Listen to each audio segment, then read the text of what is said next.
ठीक है, तो चलो बात करते हैं इजी ट्रिप प्लानर एलटीडी की, या जैसा कि हम में से ज्यादातर लोग इसे ईज माई ट्रिप के नाम से जानते हैं। ये कंपनी फ्लाइट्स, होटल्स और बहुत कुछ बुक करने के लिए एक जाना माना नाम बन गई है। लेकिन आज मैं ये बताना चाहता हूं कि ये स्टॉक सिर्फ 10 रुपये पर क्यों बिक रहा है, और क्या ये एक छुपा हुआ हीरा है या एक वैल्यू ट्रैप। चलो थोड़ा पीछे चलते हैं। ईज माई ट्रिप की शुरुआत 2008 में हुई थी। उस समय जब भारत में ऑनलाइन ट्रैवल बुकिंग अभी अभी पॉपुलर हो रही थी। कंपनी ने कम लागत रखकर और बजट यात्रियों को अट्रैक्ट करने के लिए जीरो कन्वीनियंस फीस देकर तेजी से ग्रोथ की। और गैस करो क्या हुआ, इसका फायदा हुआ। इन सालों में वे मेक माई ट्रिप और यात्रा जैसी बड़ी कंपनियों के सामने डटे रहे और लगातार अपनी मार्केट शेयर बढ़ाते रहे। अब फंडामेंटल्स की बात करते हैं। पिछले फाइनेंशियल ईयर तक कंपनी का रेवेन्यू लगभग ₹500 करोड़ तक पहुंच गया था और प्रॉफिट्स लगातार बढ़ रहे थे।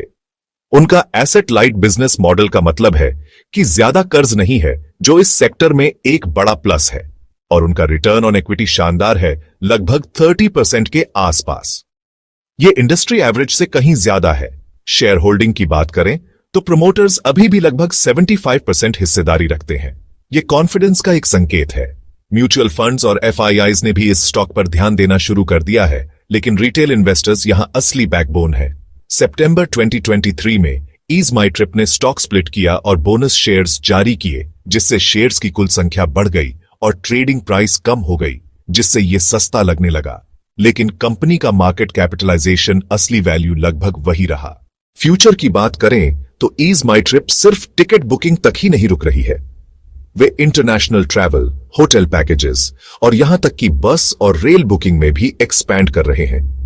वे टेक्नोलॉजी में भी इन्वेस्ट कर रहे हैं, एआई का उपयोग करके ट्रैवल रिकमेंडेशंस को पर्सनलाइज करने और बुकिंग प्रोसेस को स्मूदर बनाने के लिए।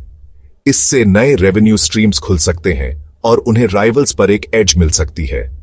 और जैसे जैसे भारत में लोग ज्यादा ट्रैवल करेंगे, ईज माई ट्रिप जैसी कंपनियों को फायदा होगा। तो संक्षेप में कहें तो हां, शेयर प्राइस 10 रुपीज है, लेकिन यह स्टॉक स्प्लिट की वजह से है, न कि बिजनेस के फेल होने की वजह से।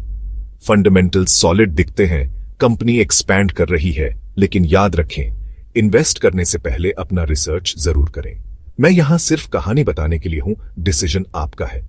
अगर आपको यह ब्रेकडाउन हेल्पफुल लगा तो ऐसे और डीप डाइव्स के लिए लाइक और सब्सक्राइब करना ना भूलें।